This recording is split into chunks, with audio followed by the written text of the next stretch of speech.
This is the Sensitive Rebel Podcast, and I'm your host, Steve McCready. Join me for conversations with fellow sensitive rebels as we discuss the challenges of making a difference in a world that touches us deeply. If you're ready to turn your sensitivity into a secret weapon, then you're in the right place. Let's do this. Hey, Sensitive Rebel. So this episode is a little bit different. You're going to hear a lot about sacred spaces, ritual, and prayer today. And I mean that in a spiritual sense, not a religious one. My guest for this episode is Dr. Tom Garcia. Tom describes himself as a shamanic teacher and spiritual guide with a unique gift for helping people clear away the blocks that keep them from reaching their dreams and experiencing peace and happiness. Through wisdom born of personal experience and genuine humility, he helps people awaken, strengthen, and deepen their connection within to rediscover their true voice and unearth their deepest calling. With the help of the mystical guides who led him to his own spiritual awakening, he uses clear guidance and gentle presence to help you move past fear and uncertainty into the light of your own wisdom. He lives with his family in the mountains of Colorado. Now, I'll tell you that when I first heard about Tom and it was suggested that I have him on as a guest, I was a bit hesitant. But after I talked with him and learned about his work and how he does it, I really did want to have him on so we could talk about it, because I really think it's very, very interesting and really powerful work. One of the things I really like about him is he's just not prescriptive. And ultimately, the work that he's doing is just a different form of creating a special, safe space that allows the people that he serves to connect with themselves, to really tune in to their inner voices and get some grounding. And so I think it's really actually very powerful work. I'm really glad that I did decide to have him on. I think you're going to find this to be an interesting conversation, and I'd really love to hear from you and what you think about it. And now, my conversation with Tom Garcia. Tom, how's it going? Great, Steve. Awesome to be here. Oh, thanks for coming on. Really appreciate the chance to get to talk to you about what's a really fun and different topic than anything that I've gotten into so far on the show. So I'm really looking forward to our conversation here. And where I want to start is the question of, what are you rebelling against? Well, on the face of it, it seems like there's plenty of things out there in the world to push against. But what occurs for me that's most up in my world to rebel against is my own conditioning.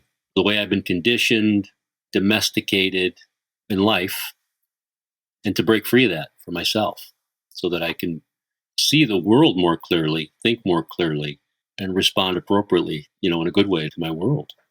I like that a lot because it really gets into this important point of conditioning and of the ways we are influenced from many different angles without even maybe knowing it. So what I would like to know is, when did you become aware of that conditioning and its effect on you? How did that happen? I think it's been going on for a while, like from about the age of 16 or 17, when I really pushed against religion in my life. I grew up Catholic.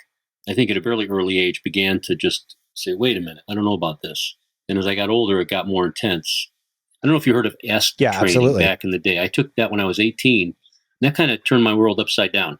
And then right after that, I joined the Navy. So go from like one extreme to another, like an extremely structured environment. And that's such a contrast. That's great. I love that. Gosh, I had a hard time. I would imagine. I really did. And it continued, this path of personal growth and development and reading and self-inquiry. I've always been a journaler. I've journaled since I was 15 years old. And I think that was my first real connection with, there's something else inside of me that wants to be heard, something else that wants a full expression in the world. So I think my whole life has been about finding out how I can more fully express myself in the world. I was a chiropractor for 30 years, and now I do what I call shamanism, or that's the word that most closely fits how I show up in the world and what I do in practice. I was like, people would say, what do you call what you do? And I'm like, well, the word that fits it best is shamanism. I have a caveat I want to say about that is, wherever that creates separation between myself and another person, it's like drop the label, just like that. Even as a chiropractor, I'm like, if doctor creates an obstacle between me and the person I'm working with, just drop the label. Call me Tom. Don't call me Dr. Garcia. I want to talk a little bit more about that. That's, I think, a really important point that you've brought up is this idea of label. And it seems that you have a real recognition of the fact that it is, at some level, a label. It's a form of shorthand, is the way that I tend to characterize it. And it sounds like you really understand that may help the connection and the understanding for some people, but it may actually interfere with it for others. How did you come to be aware of that and make that shift to really allow people to use it or not as it fits for them? As a doctor of chiropractic, there were various ways I was trying to define myself as a chiropractic physician, chiropractor. I was clearly not oriented to the medical model, and I'm way in the other end of the scale, if you will. So that was my first awareness, and then seeing how it impacted people. Some chiropractors I worked with reveled in the title of doctor, and others didn't. I was one of those that didn't. We also see in our culture how medicine or the medical paradigm has been positioned as the ultimate authority, if you will. Ask your doctor. Should I exercise? Ask your doctor. Should I have sex? Ask your doctor. Should I take these foods? Ask your doctor. And I'm like, no, check in here. Essentially, that's the focal point of my work. Go inside. Learn what that feels like, to listen to your own wisdom, your own voice of authority, and concede to that. I want to wind back a little bit to this juxtaposition of est and the Navy, because it get such different sorts of things. I'm curious both about what you took from those two experiences relative to each other and how you navigated that juxtaposition isn't even the right word, maybe contradiction of a lot of what you might have been getting told or taught in those two environments. So tell me more about that time and those experiences for you. I think the key thing I walked away from, I'm 18 years old now, newly being exposed to some things I'd never been exposed to, and that were cobbled together in such a way that was rather unique in its presentation. But here's what I think I came away with that was most prevalent, the most in front for me, was you create your own reality. And then I joined the Navy. I was already enlisted to go into the Navy when I did the EST training. And I was as gung-ho as I could be from the get-go, from day one in boot camp, until I got to my first duty assignment aboard ship. And I remember standing there on the pier with my sea bag in my hand, looking up at the ship going, oh no, what did I get myself into here? Like any branch of the military, very structured. The indoctrination period is through boot camp, and language, military nomenclature, authority, hierarchy, all those things. I took it in, but at the same time, there was almost like a repulsion of it. I rejected it at the same time. It was very interesting. I struggled a lot those first couple of years until I found my groove. And then I was out 2 years later, and I was happy to be out. What had made you decide to go into the Navy in the first place? Again, what do I do? 18, 19 years old. What do I do with my life?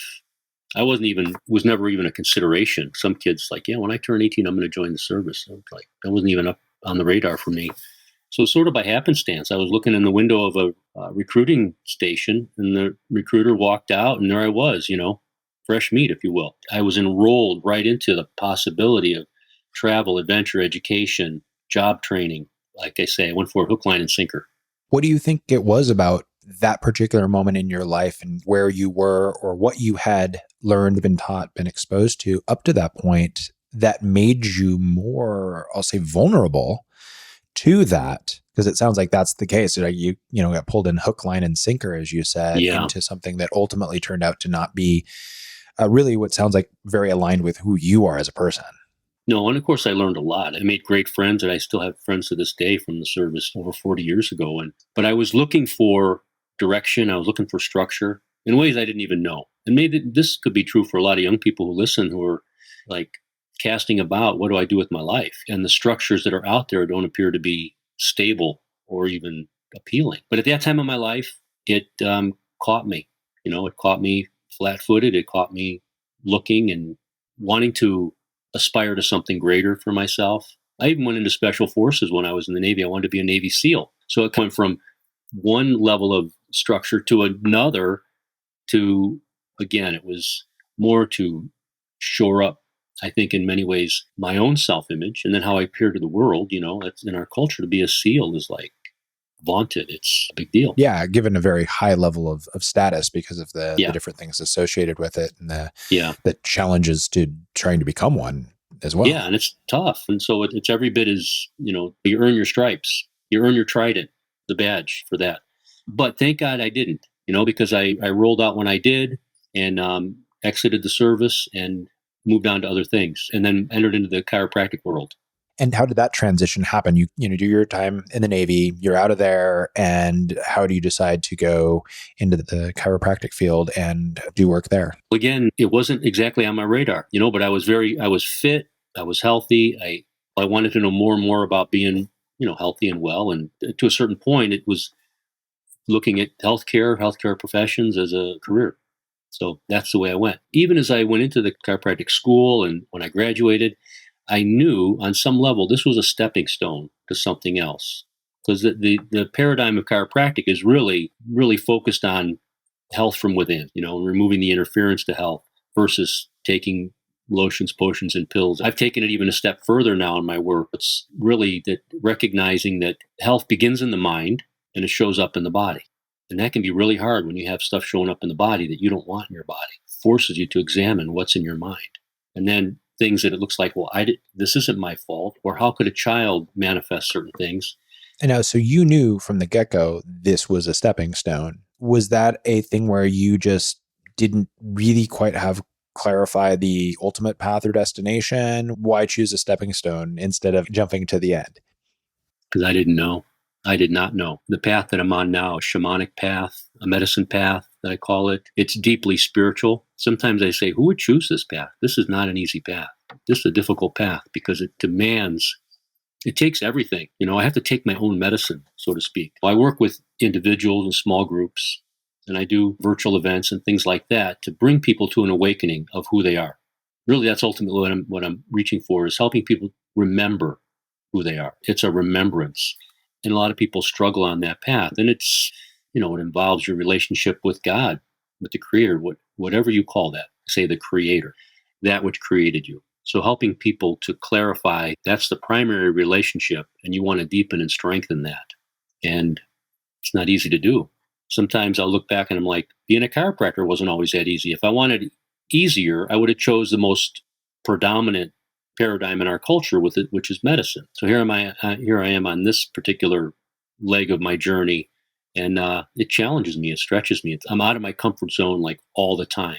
It seems like that's a common theme that I'm hearing here for you, is choosing these difficult and challenging routes rather than the easy one.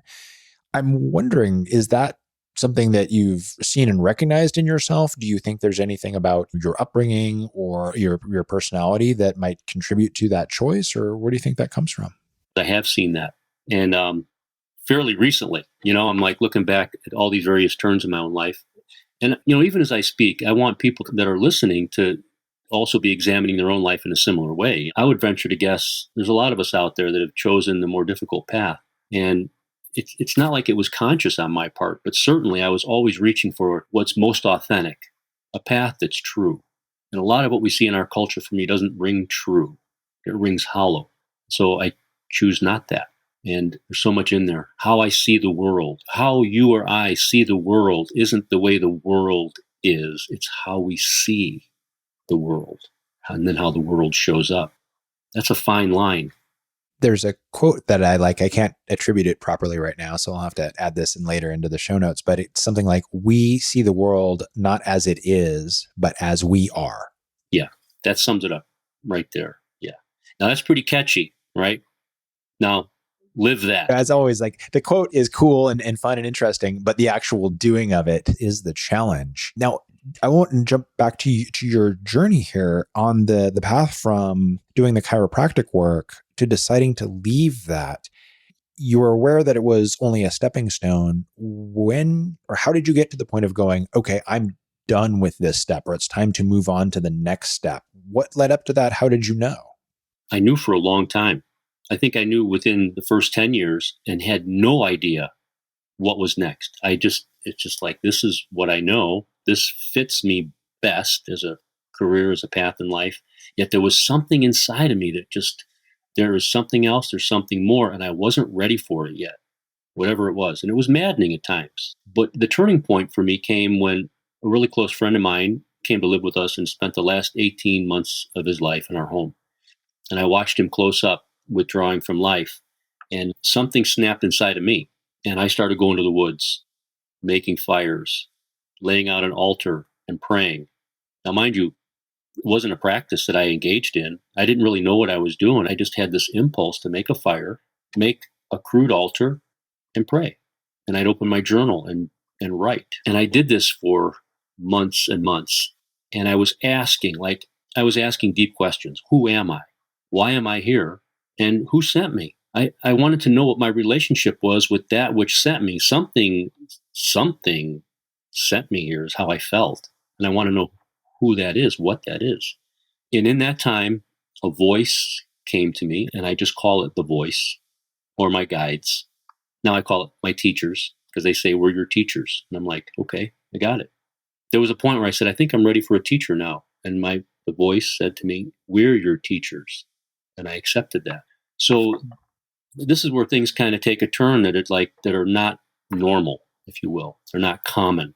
I had a voice come to me that speaks to me very clearly, and it's a multitude, but it sounds as one. And a ceremony came through me.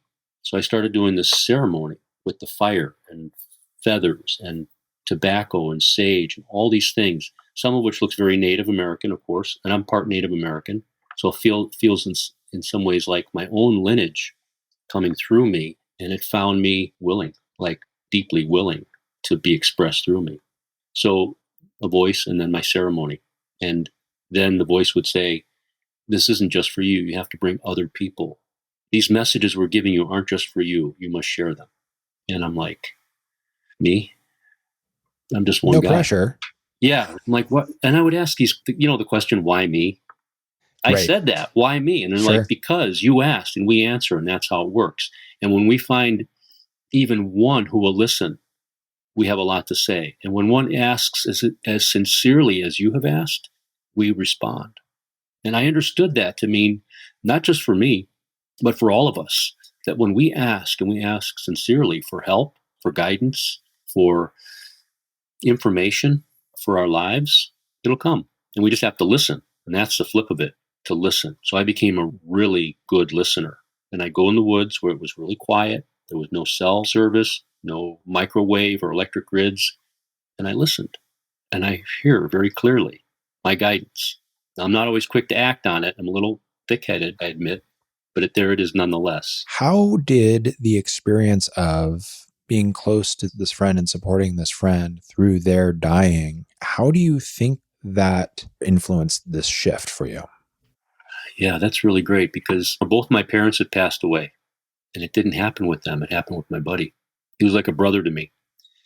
And to see somebody who was so engaged in life withdraw from life, I was actually fascinated by it. I would shower him every day and shave him. My wife, when he couldn't feed himself so well, she would feed him. And our kids were always around him. And he was in our community. So the whole community witnessed what we were doing for him. And also the transformation that we experienced extended out into the community. I was just deeply moved by the whole experience. And when he passed, I brought so much ceremony to his life at the end and in the passing. And my wife also, she was deeply involved with me at that point as well.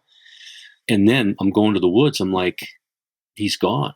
And I wasn't asking, why did he go and I'm still here? I just started asking, why am I here? Who am I really? The whole experience just cracked me open in a way that was completely unexpected. And I will say this, I understood in retrospect that he and I had something of a sacred agreement between us. And how it was, as I say it like this, long ago before we came, we agreed that at the appointed time we would find each other in this life and we would help each other to awaken. I would help him out and he would help me in. Pretty and that's powerful. been, yeah, oh my gosh, yeah. It still brings me to tears, even to say it, that I don't know that this would have happened for me had we not been in each other's lives in the way that we were. And I suspect that for many of us on a path like this, we have those seminal moments, if not several, at least one, that's the turning point for everything. And that was mine for my life. Does that awareness that this was such this critical sort of moment, and that one that could have easily not been there, right, for you, how does that influence your work and how you go about doing it now? For starters, I'm deeply connected. That's just how I'm constituted. I'm deeply connected to earth and sky and fire. So it's this elemental connection, and that's the shamanic piece. What do you call what you do? What do you call yourself? What do you call what you do? So I'm a shaman. I work shamanically on the earth, at the fire, elementally. It's deeply spiritual. I ask deep questions of people when they come to the fire, and I'm listening for what they say, what they don't say, what's between the lines, what they're trying to articulate that they can't quite articulate. I help them to find the words and find the language for how they self-identify in their life and what they aspire to. Even if they're doing their life's work and they're deeply, devoted to it, what's the deeper place that you're wanting to go with this, and what you have to offer people, and what you have to bring to the world. That's what I do. That's how I work with people, just like that. And as you started to take these rituals and these things that you had been doing by yourself in the forest, and you started to say, okay, hey, I want to bring this to others, I want to do this with other people, how did that experience of starting to do it feel? In my mind, I'm imagining that seems like something that could be incredibly scary and uncomfortable, because it strikes me that there's a tremendous vulnerability around that. So I'm interested in hearing what that was like and how you walked that initial part of the path of this work. Yes, it was scary and uncomfortable. Yes, I resisted it. And yes, I listened. So I was, like I said earlier, being out of my comfort zone. It is not comfortable for me most of the time. It's at once deeply gratifying, and I always feel vulnerable.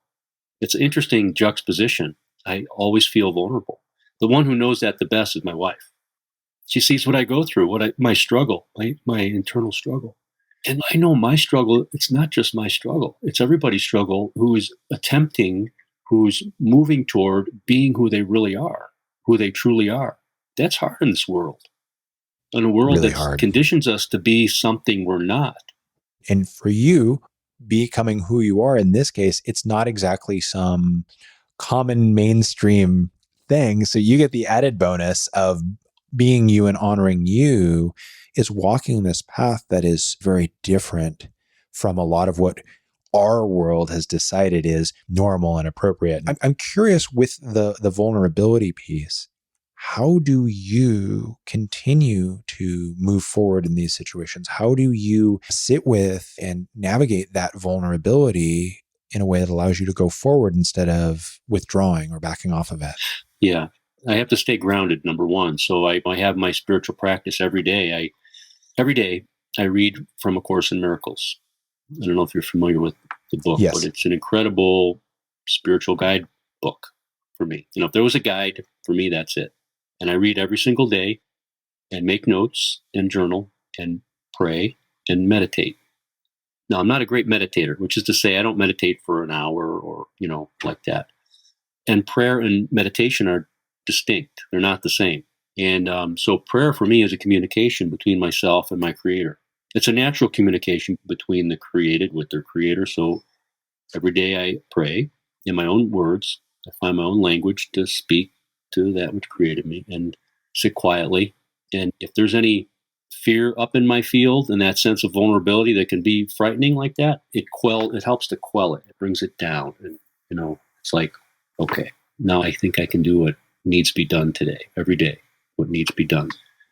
I'm interested in your perspective on the both importance and power of ritual. It's obviously an important part of your work. And so I think you can bring a very important insight to it. So I'd like to hear some about your thoughts on that. Well, ritual is doing the same thing over and over. Essentially, that's a ritual.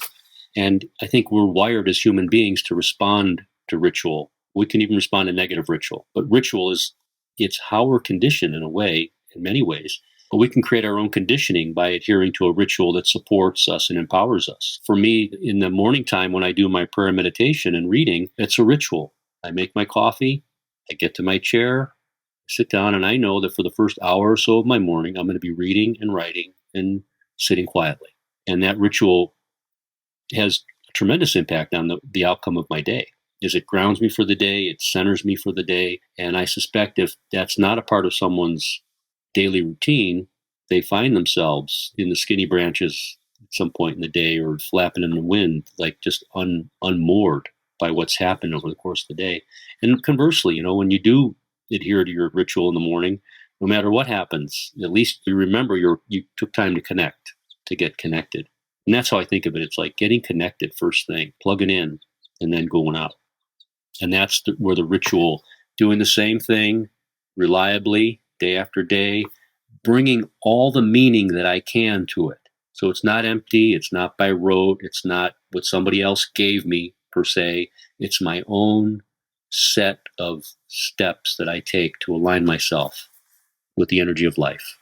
For these fire circles that you do and those rituals, which are things that you've developed over time, people who are coming into those, to them, it's not a ritual that they've built or that they've necessarily experienced before. What are the things about it and how it's constructed and how it works that you think give them the power that they have? I usually like to do a little preamble before I start to give people a context of where this came from, because what I'm doing is self-generated. I didn't base it on any one path. You might see things that resemble, that looks Native American there. That looks a bit Eastern. That looks like I don't know what, but it's interesting, earthy. So I make it very clear. This is self-generated. This is not a traditional ceremony. It's mine. It came through me, and all the elements came to me, which is to say that can be yours also. Things come through you and to you. You can claim them that way. And then what I do is it's in itself grounding. I welcome the directions, honor the 4 cardinal directions, the above and the below and the within. And then I honor the land that we're on, because this land, it's the earth. It doesn't belong to us, but we belong to it. And then those ancients that have moved across this land over the thousands of years, even honoring their presence, their passage, and acknowledging that the ground we stand upon is holy ground because of who we are and what we bring, and because of those who've gone before us. So in saying those kinds of things, it helps people to connect more viscerally with the rock they're sitting on, with the earth that their feet are on. And then the ceremony itself, or the ritual itself, has, I think, the natural effect that people recognize how ritual brings them to center, brings them to home within themselves. And then one more thing, too, is the fire. Fire is universally recognized. I see it time and again. It's consistent how people drop into a really tender and vulnerable place within themselves. And then one more thing, especially at the transitional times of day. So if it's in the morning before sunrise or in the evening at sunset, there's this sort of magical in-between time that it has the same effect on people as it does on me, an opening. Those times are, at least in my mind, I think of them as times of transformation in a sense, right? There's a shifting and a transformation occurring. And so witnessing that, I see how it could facilitate or support one's own transformation, perhaps. Yeah, very naturally. Tell me about your take on fire. I totally hear what you're saying, and I would agree, thinking about my own experiences of times where just sitting in front of a campfire of some kind or something like that, and just being really dialed into that, how that seems to have some very primal sort of connection there. Why do you think that is, that it has that sort of power and impact on us? What's your take? It is, like you say, a primal element. And for thousands of years, people have gathered around the fire for warmth and protection, for community, and I believe for communing with the divine. It's transformational. It transmutes. You take firewood, it burns wood that's been absorbing sunlight for all of its life until it's part of the wood pile. You put it in the fire and it releases light. It's like a miracle. And it releases heat. Fire, and it's, the practical applications of fire too, for cooking food and boiling water and burning things down, if you will. It's a transformational element. But I'll tell you, in my experience, it has a feeling of, it's the element of creation.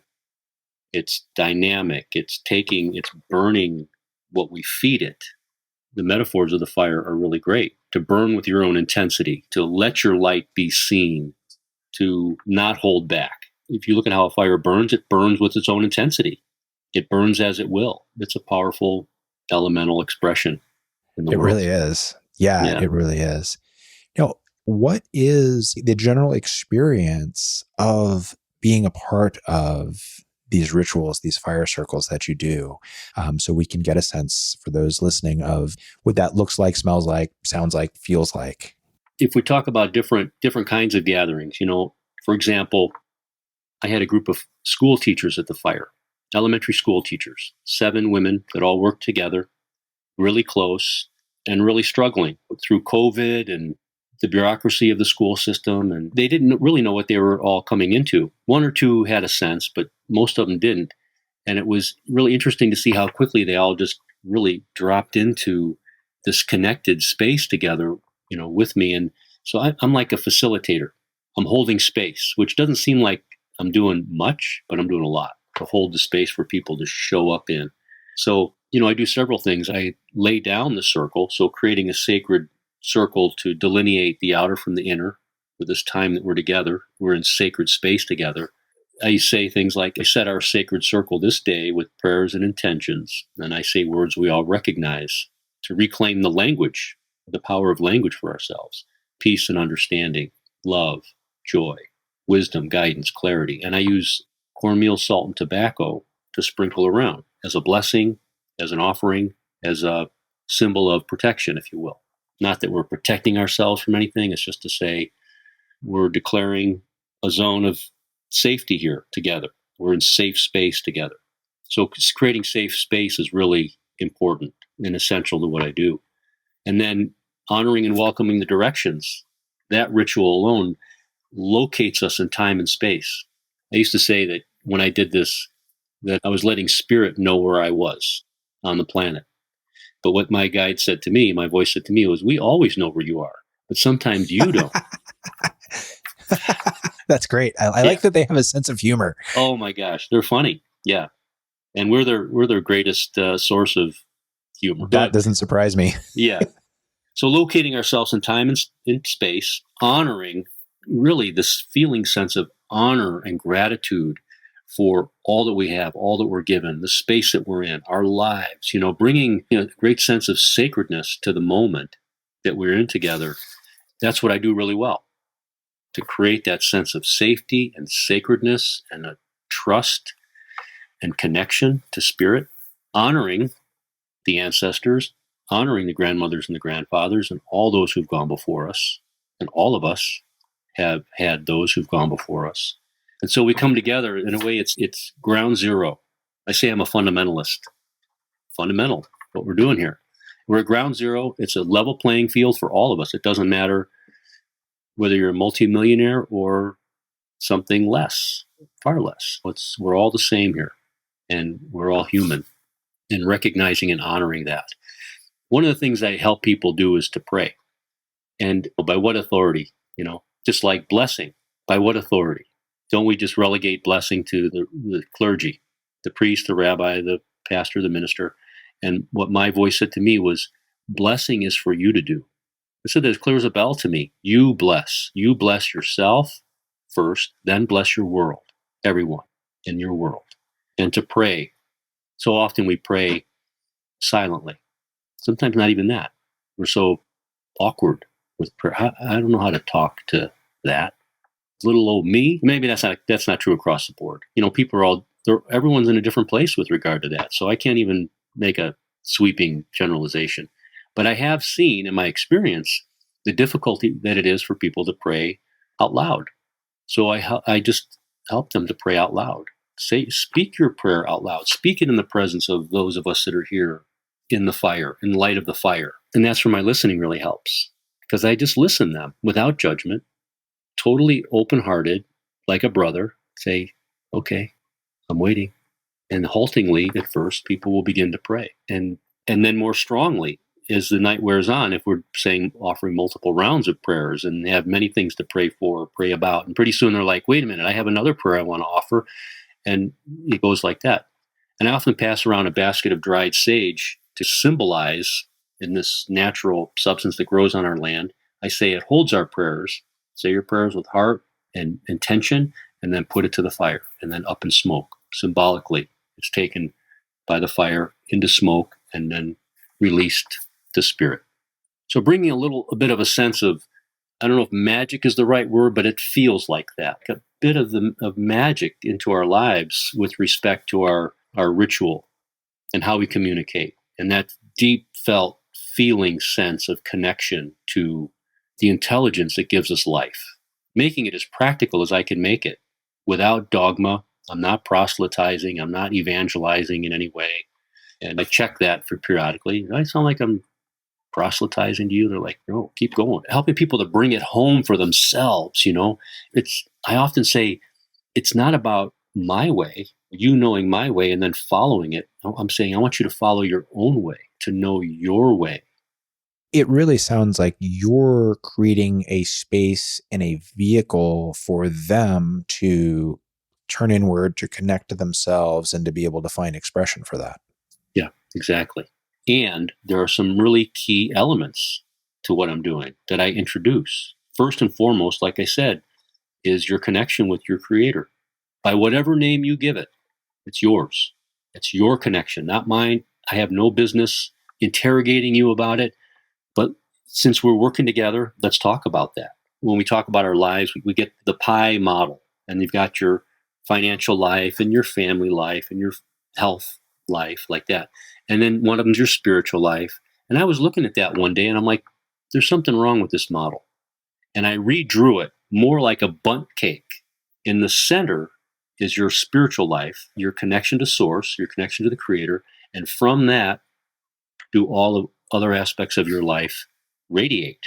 It's not equal, it's not 8 equal slices. That's the center. And so I really emphasize that in my work with people, and delving into deeply some significant cornerstones like forgiveness and surrender and gratitude and trust. These are all issues in people's lives. Gratitude might be the easiest one for people to relate to, but the way I take them to gratitude, it's like several levels deep, like a deep gratitude for everything on this planet, for all that we are and all that we have. How are you able to get people to that level of depth, those multiple layers down? What is it about this that gets them there? Well, it occurs in a conversation, but it's not talk therapy, and it involves ritual, the ceremony. So creating sacred space together, inside of which we can have these deep conversations. And when we get inside sacred space like that, I don't mince words. It's not chit chat. In fact, we don't have that much time together. So we want to get right to it. And the beautiful thing is, by the time we've really dropped in, most people are there with me. They are ready to go to work. They're ready to have those deep conversations. And oftentimes they'll begin to tell me what they're here to work on without me quizzing them to get to the meat of the issue. But I do help them to get there. This is super interesting to me because you're talking about the idea of safety, right? The concept of creating a safe space. And I absolutely hear in what you're talking about how that would happen in your acceptance and your openness and the neutrality in which you approach so many of these things. And it's very interesting. It makes complete sense to me because this idea of safety is such an important thing to allow us to get vulnerable, to really get deep into things. And it sounds unlike, say, what a coach or a therapist might be doing, where they're doing it more in a really psychologically focused way. You're doing it in this very kind of broad way, because there are elements to it that are relational. There's elements to it that are symbolic and physical, but it sounds like the nature of it makes it very powerful to people and really puts them in a space to get connected with themselves, which is the other part that you're adding, and able to pull some things out and let them out in a really powerful way. Yeah. And that really speaks to the power of a ceremonial setting in working with people. I just call it ceremonial way, a ceremonial setting that gives people, I don't know, it's like being in the cone of silence or something. It's like they feel a sense of, I can speak my truth here. And I'm certainly listening for their truth for them. So I understand, like you say, in reference to the whole notion of safety, incredibly Powerful. And then there's the element of trust. It's not just trusting me, it's how much do you trust yourself to be who you are? You know, some people you could say that to, and they're like, I have no idea what you're talking about, and you're crazy. And others are like, they tear up. They're like, oh my God, I've been struggling with that very question. Now, how long do these ceremonies last for? Typically, I bring people to my place, to the woods. A ceremony itself could be an hour and a half to 3 hours, an evening together like that to do work, or a morning together to do work. But I also work with people where we stay out all night. Now, we don't work all night. We stay out all night. We start, about sunset, and we work till late into the night in, varying ways, and then sleep on the ground, sleep outside, because it's all part and parcel of connecting more deeply to the rhythm of the earth, to the vibration of the earth, connecting to our own vibration, our own authentic vibration that's not stimulated and distorted and altered by everything else in our electronic environment. And then I feed them out there. Good food, the best. It's like a little camp, like a good Boy Scout, but it's way more than that. It sounds like, this is a very powerful form of that really gets at some much deeper and broader things. I'm curious if you have any stories you could share with us about some of the transformations you've heard about that were sparked by participating in this for people. I just had a conversation with a young man I've been working with for, 8 months or so. I'll tell you this. In the time that we've been working together, he's built 2 fire pits on his land and put up a teepee. And periodically we sit together in his teepee. Now, I didn't say build fire pits and put up a teepee. He just did it. He was moved to do this expression of his own evolution, if you will. But we sat in his teepee together, and he said, I finally understand what you meant by gratitude. He's had the experience over time of this feeling sense of deep gratitude for all of life, for everything that he's been given, just as I alluded to earlier. And it brought tears to my eyes because I wasn't telling him to be grateful. You know what I mean? I wasn't saying this is what you need to do. I just demonstrated it. He observed it night after night that we'd been together at the fire. He saw what I did. And I never said, this is how you do this and this is how you do that. He just observed it, and he developed his own way. He has his own way of ceremony. And then to hear him express what he expressed in terms of the depth of gratitude that he now feels and that he's present to, and feeling his own ancestors coming to him. This might sound a little like unusual, but his own ancestors coming to him, his own lineage coming to him, asking him to be held, to be healed. You could say on one level, it's his disowned parts coming home, and those elements that are in the ancestral world coming home to say, we trust you now, which is important, what I'm saying right here, to be trusted in that way, to move in the world trustworthy. I think you know what I mean, Steve, because you're that kind of guy. I get that about you. And it goes together, safety and trust. And when people feel safe and they feel like they can trust you, just like I have with this relationship with this man, there's great permission to show up. There's great permission to show those vulnerable parts that have not seen the light of day. They're kind of like that, I don't know, I think like a white-skinned mole or something that's blinded by the light. You got to give it time to adjust, It needs a little nurturing. The trust piece is so essential to this when it gets to be something that's interpersonal.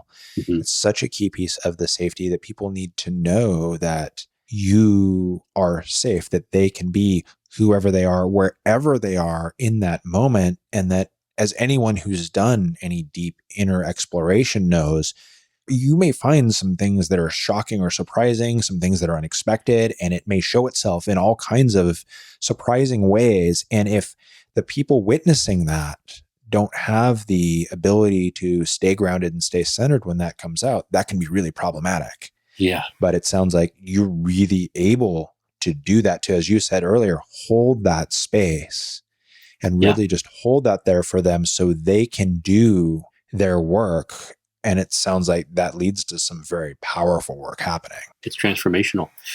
In our culture, given the medical paradigm in which we live, we tend to medicate those feelings, those states where we're exposed, the vulnerability, the difficulty in dealing with the challenges of life. instead of walking into them with eyes wide open and recognizing you have the strength, you have the capacity to deal with this, to address it, to heal it, to transform it, to integrate it into your being and not reject yourself in some way. And one more thing that's really important to say is safety and trust, they're inside jobs. There's no safety or trust out there. It originates within, and then we see it out there. And kind of a paradox, and to create a safe place for people to feel safe, to have the experience of safety, to express themselves, the experience of trust, to be able to step out. How do you see people find that trust, that safety within? Like, how does that happen in your experience so it can be brought out? Oh, I'm like a mirror for people. By being safe, by being trustworthy, they can see me reflecting back to them who they are. That's what it is. Reflecting back to them who they are. And I do that often to just show them their strength, show them their resilience, their beauty, the truth of their being. And then at the same time, then it's interesting too, is to model it. So here I am, this guy, like I said earlier, I'm out of my comfort zone. I feel vulnerable. It's scary. Couldn't I pick something more conventional, like maybe real estate or something? No. So I'm just doing it. And I know other people because they tell me, I see how you move in the world. You inspire me to live my way, not my way, their way. I think that point you're making is a great one, that you're mirroring on multiple levels, right? On the one hand, you're helping them to see the parts of themselves that they might not be recognizing or knowing are there. And that helps pull that inner awareness out of them. Mm-hmm. But by modeling being a vulnerable human who doesn't always know, who doesn't always have it together, because that's the truth for all of us, it's saying it's okay to be like that, which of course it is, but that's such a challenging thing for so many people to trust and to embrace. So I think that your positioning of yourself there as allowing that to be there is, I think, actually a really important part of what creates the safety, it sounds like. Yeah. And when I think of how I work with people, for example, it's not counseling and maybe it's therapy, but it's not therapy. I'm like a guide. I'm a guide. I'm a spiritual guide. I'm a mentor. I'm a brother. For most people, I'm an elder brother, someone who's traversed the territory and is carrying, if you will, the light to say this way. Even if I'm a few steps further down the road, I can say over here. I will often introduce people to the Course in Miracles, to say, here, I'll help you get through this, to find the pearls of wisdom, the golden nuggets, the language that resonates with your heart and your soul. And I know it's dense. It's hard to get into. I think a lot of people have it on their shelves and they're like, I don't know, I can't get into it. But it's incredible.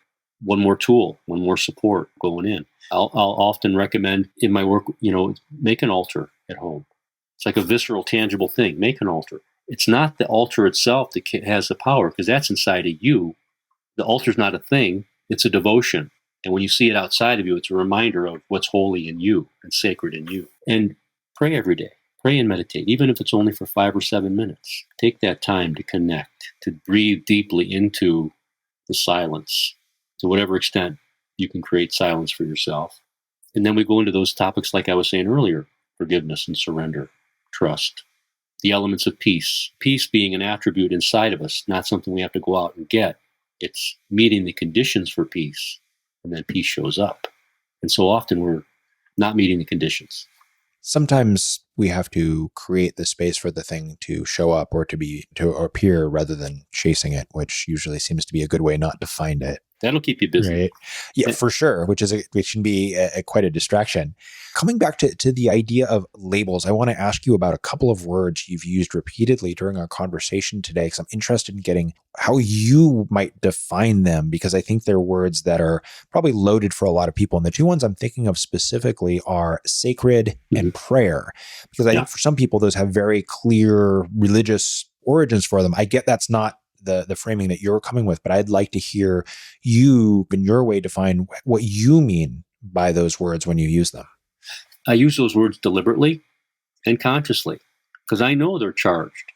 They have connotations that seem to be pre-existing, just like God. You say God, and it could mean, oh my gosh, so many different things for people. But sacred is, even the definition might need some defining, like that which is holy, or that which is whole, that which is beautiful, and truth, is sacred. Recognizing, I guess you could say, and I say, as it's been told to me, everything is sacred.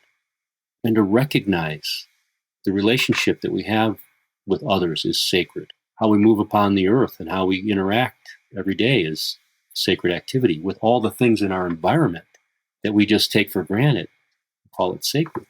And here's something else. In defining words, so my work I call Reclaim the Sacred. And it's literally that. Reclaim the sacred in language. Take back the meaning and give it all the meaning I can give it. These words like sacred and holy and prayer and forgiveness and innocence and trust and beauty and truth. Give them all the meaning I can give them. And prayer, as I said earlier, is a natural communication between the created with the creator. That's what it is. It's a communication. And the Course says, you have the most unusual habit of not communicating with your creator. And I would say, yes, that's pretty true in our world. And so to pray is to bring back that activity, almost in a way to take it out of the church, if you will. Now, it can stay in the church just fine, but to reclaim that word and say that word best describes the communication that I have with the intelligence that created me. I call it prayer. I love that. That's such a clear, at least for me, thinking from outside, I'm like, okay, yeah, that really resonates with me. And I really get what you're getting at there. And I think that is such an important and powerful thing. So thank you for the clarification there. Yeah. I want to say too, that more than adding things to our vocabulary or more than adding things to our things to do, it's more a practice of removing the obstacles, just simply taking away the obstacles to our sense of connection, like that. We are really good at getting in our own way and hiding from ourselves, aren't we? Staying extraordinarily busy. And also, I want to say the word apprehend, like to apprehend or bring to us constructs, be it religion or some practice or my guru. And I don't want to take anything away from any of that, except to say it's all inside. Just connect with what's already inside. And there's nothing outside to go get, I think that's it right there. And that's really what I'm hearing you're about, is helping people connect with what's inside and creating the space, the ritual to allow it and support it in coming out. Yeah. I even say about what I do, like when I do my ceremony. Now, I like to be irreverent now and then. I'll even say this is just my dog and pony show. And it has all the meaning I can give it. And it's deeply meaningful to me. But I know the meaning isn't in it. It isn't in the stuff. It's in what happens inside of me in the practice of it. And maybe that could be said to be the meaning of the value of anything, whether it's chanting or meditating or praying or doing the rosary or walking a labyrinth, like all the different ways we have to connect with the sacred, what's holy within us, what's uniquely our own. There's just a few more things I wanted to explore with you here. So this transformative work that you do, so much about helping others to, I guess you might even say, to transform themselves, or however you might put it. But the thing I'm interested in, the question that I have for you is, how has doing this work transformed you? Well, in one respect, it's made me a better human being, a more true human being, more authentic, more connected, better husband, a better father, better community member, a better friend. It's helped me to have more compassion for myself and others and to be more forgiving. I've been on a path of forgiveness for a long time, many years, and just how that alone, and infusing my work with that quality and also presencing that, what needs to be forgiven in your life such that you're free. So it's free. I'm more freed up in that way. I'm happier. I'm more content. I have great relationships. I was just telling my wife today, we were out for a walk together, and I said, there's almost nobody in my life that I wouldn't want to be connected to. You know what I mean? Like, I'm not in any kind of messy, drama-filled kinds of things. So it's really a great reflection. It's, almost completely gone away. One of the things I'm curious about is what would you say have been like the biggest challenges for you in doing this work? Overcoming my own self-doubt, questioning my value, my worth. This goes way back. It's like old stuff and keeps cycling around again. My value, my worth, the doubting Thomas in me that's alive and well. I mean, he doubts everything. I go to the fire a lot myself. And like I said, every day I have my prayer time. It's a process too. It's like I said earlier about taking my own medicine. I go to the fire and I unburden myself. I think of it like this, like taking the burden off of my shoulders and leaving it at the fire. The accumulated burden of days and weeks, the toxicity of life becomes part of my burden, just leaving it at the fire. So that's an ongoing challenge, to just keep letting go of my distortions of what's out there, my perspective, what I make up about me, what I make up about you, what I make up about them, about it, forgiving myself, all those things. I say as soon as I roll out of bed in the morning, I've got something to forgive. I don't know, I'm making something up about something. And that's an important point right there, the challenge of that. And I had someone ask me who was having a hard time forgiving someone in his own life in a business partnership that fell apart. He said, how do I forgive? And I'm like asking myself all over again, what is forgiveness? What is it? And what came to me was, it is a way of being. It is a way of moving through the world. It's a state and a practice. I could say that's been the greatest challenge, and also the thing with the single greatest rewards that come with it. And this, I think, gets again to, as you've talked about multiple times, the value and importance of some of the rituals and routines that you have in really being tools to give you a space to process, put down, let go of some of these feelings that it turns out, as you well know, and anyone who has really pursued anything long enough, it's like those things don't ultimately ever go away. We might get better at responding to them. We might get better at seeing them for what they are. But the idea that we'll wake up one day and be like, I have no self-doubt whatsoever is just not how it goes for anyone. Yeah, I've heard it said, a different devil at every level.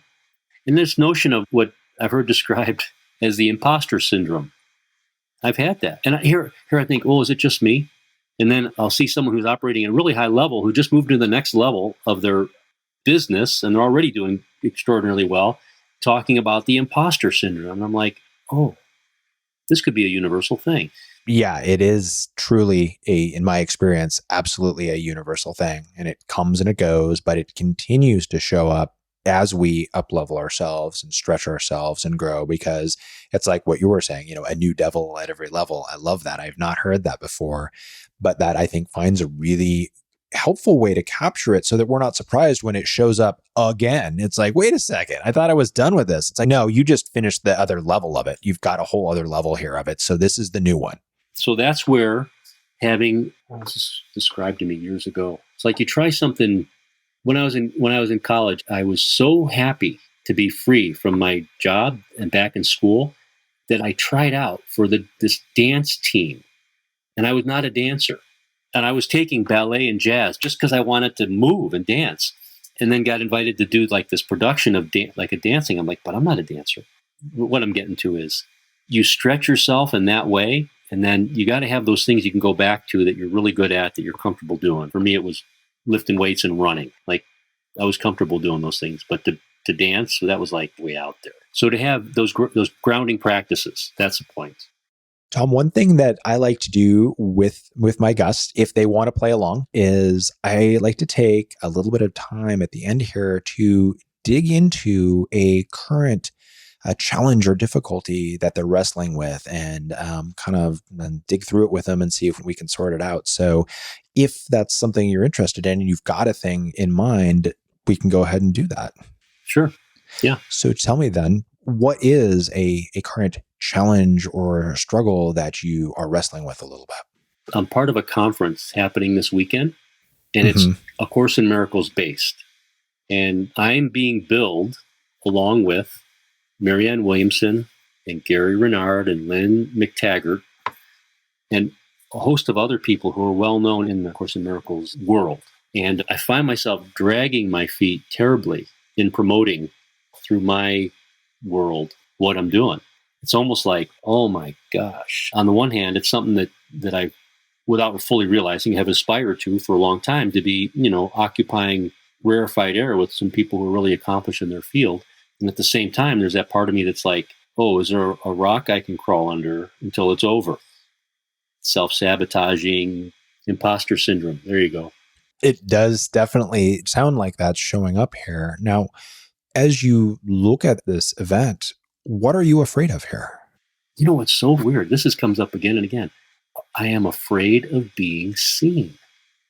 Yet at the same time, everything I do is self-exposure on one way or another. It's just incredible. And it's still there. What are you afraid that they'll see?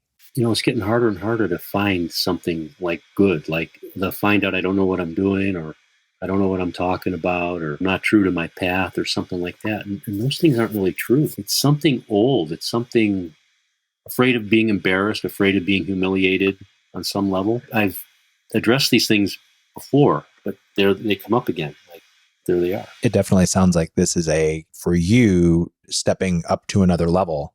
And so these things are showing up again in a different way, because it's like, yeah, well, you're good, but you're not that good. Right? Yeah. And also, I recently did a summit, a shamanic summit, and had like over 200 people reach out to me through that summit. I mean, I was like blown away by the response. And I'm like, what I wanted, there it is. And I'm like, pull it back a little bit. Well, it's one of those things, right, where it's like, one of the scariest things, it turns out, is to actually connect with our power and our ability to influence and shape and impact. Yeah. And I'm wondering if that's not what's happening here for you, as you're seeing these big names that people know and are big ones. You're going, wow, this is a chance to really do that. And that's scary. Yeah. As you were saying, what you were just now saying, I'm thinking, oh, there's some responsibility that goes with that. Am I up for it? Now, my voice tells me, what do you think we've been training you for all these years? We've been preparing you for this. Exactly. Because I would argue that you getting to be a part of this is a byproduct of the work you've already been doing. You're already at the level you need to be, right? I agree. Yeah. And there's that element we were talking about earlier about trusting myself. And I do. Again, as I'm saying this, it's like for anybody who's facing their doubts, their self-doubt, their self-wonderment, can they do it? Do the thing. It's like, stay on the beam, keep myself supported. That's important. I have a lot of support around me. Absolutely. And that's an important thing for all of us to have. It's good that you, one, have it, and two, are aware of it. Now, let me ask you this. The folks who know you're people who aren't necessarily as aware of this upcoming event as they might be because of your hesitance to promoting it. What's the impact to them if you don't promote it? They miss out on a true wealth of information and wisdom and a potential for transformation in their own lives.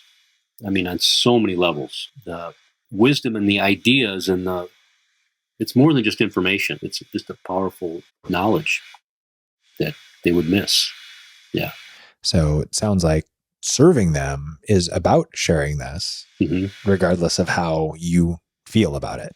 Yes. Right after we finish here, I'm going to complete the next promotion to my email list so people know what I'm doing. Yeah. I'm wondering, where is a place you can focus that you can really align with from a values and identity standpoint, where you can go, yeah, I am comfortable focusing here. I wonder if there's a spot you might be able to find to focus your attention and the content of what you send that addresses the discomfort that you have, but also still conveys the power to them. I don't know if I'm making sense there. Yeah. So one of the things that I understand is just how powerful telling a little story is. So like you're saying there, like a little story, like telling one on myself, and knowing that it really touches something in all of us, that sort of that hesitancy, that wanting to hold back, not being seen, having something to contribute, and trusting ourselves enough to just contribute. Yeah.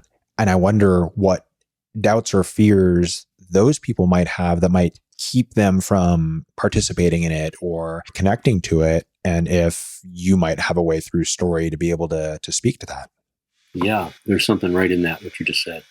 That's probably the greatest challenge in my work whenever I'm writing I'm looking for the deepest place within myself that I can find that resonates with me first, feeling that sense of resonance with other people that would connect us, that I am not different from you.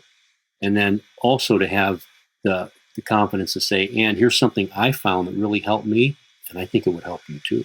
And I've been doing that more and more with the course in particular, because I've always kept it closely held. This is just part of my personal spiritual path. I don't know if it'd be good for you. In the past, it was like, I don't know if it'd be good for you, and I'm not going to share it either. I just do some spiritual reading, quote unquote, and not say what I'm reading. Now, the other thing that comes to mind for me with this, as long as we're on the topic of Marianne Williamson, is her poem, Our Greatest Fear. Yeah, that's it right there. Exactly, right? Exactly. And I'll include a link in the show notes for everyone who's listening right now and doesn't know it. And I will encourage you strongly to go read it. It is really powerful. And I think her words absolutely could apply here. And I find myself thinking that for you to revisit it, this seems like a really potentially useful tool for you right now. You just gave me a fantastic idea. That's what I'm going to put in my next email, that prayer. Because it's not just me, it's everybody. Who are you to believe that you're not beautiful and great and talented? And it's about hiding your light. Stop doing Absolutely. that. I'm looking forward to seeing this email because I'm sure it's going to be a great one now. You've got this event coming up. So my last question is going to be, what's next for you? And so clearly that's the most immediate next. But beyond that, what else is on the radar for you as far as your work, what you're doing, and how you're going to continue to do this really great work of helping people get connected to themselves and letting themselves come out and emerge into the world? So what's next? I'm currently developing a program where I'm going to share my fire ceremony with people, but then also teach them elements to create their own ritual, their own ceremony as a space inside of which they can drop in and connect more deeply. I'm in the process of creating a sacred women's wisdom mastermind. So working with women, like when we were talking about safety is like paramount for women, especially working with men. And my voice said, do that.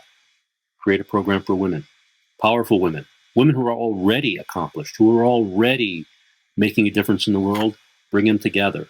Not that they couldn't do that themselves, but you bring them together in your way, in sacred space, working deeply on the earth, connecting, because that's the sacred feminine right there, working on the earth. So bringing them back into connection with that in a powerful way. And then I've got a book in the works and so much stuff already written that's just needs to be sorted out and recombined. I love that you're looking at ways to help others be able to do this type of work or incorporate this type of work into what they're doing. That seems like such a powerful way to create some ripples to take this further than you would just be able to do as an individual. So I really love that. Yeah. People have asked me, can you train me how to be a shaman? And I'm like, no. Because it's like this. You could learn all the technical data on how to be a midwife or a midwifery. But to be a midwife is like a whole other thing. And midwifery just came to mind knowing what just had another grandbaby. All our babies were born at home with a midwife present. And it's similar with shamanism, that whole path. It's like you can learn the way, you can learn your way, but to be that, it takes years. And no one conferred it upon me. It's my teachers, my voice said to me, that's what you are. Accept it. Be it, live it like that. It's like claim it. It's like claim it for myself. I don't have a certificate on the wall. Really about being willing to own yourself, who you are, what you do, what you're capable of, it sounds like. Yeah. And you know what? And I don't care what you call it. Like that. It's like, I am who I am. I do what I do. Like that. Just like you are who you are. You do what you do. You don't need anybody else's permission to be. I very much appreciate your stance of not really getting too caught up in labels. I think that's such an important and powerful thing because it really does help to create the space for people to call things what they want, to have them be what they want, to shape them in the way that they want. I think that's such an important part of this. I suspect a part of why it's as impactful with the people you work with as it is. Yeah. I want to add one more thing. That's fire.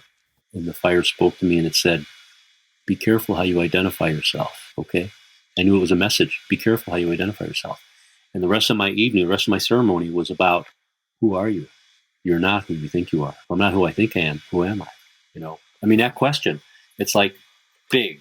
We have this identity, you're way more than who you think you are, or how you identify. And if you identify too firmly in the matrix, it's hard to disidentify. It's hard to step outside, away from yourself long enough to see what else might you be that you're not seeing inside of your little world. And that seems like such a fundamental piece of the work that you do, is it really does allow people to, as you put it, step outside the matrix for a bit so they can tune inward and find what's there. So, Tom, for people who want to learn more about you and get in touch with you, what is the best way for them to do so? Best way is go to my website. It's reclaimthesacred.com. And all my contact info is there, my email, telephone number. And, I welcome people to reach out to me and connect and then see how I can help. Excellent. And I will put a link to that in the show notes as well, so folks can find it there. Tom, I really am so grateful for you taking the time to come and talk. This has been so very interesting to me, and really appreciate your openness about your process and the way that you go about doing this. And I'm grateful that you are out there in the world doing the work that you are, because I've no doubt it's touching a whole lot of people and very powerfully. Yeah, thank you, Steve. That's it for this episode of the Sensitive Rebel Podcast. Thanks so much for listening. You'll find show notes, other episodes, and a whole lot more at sensitiverebel.com. We'll be back next week with another conversation. Until then, keep moving forward.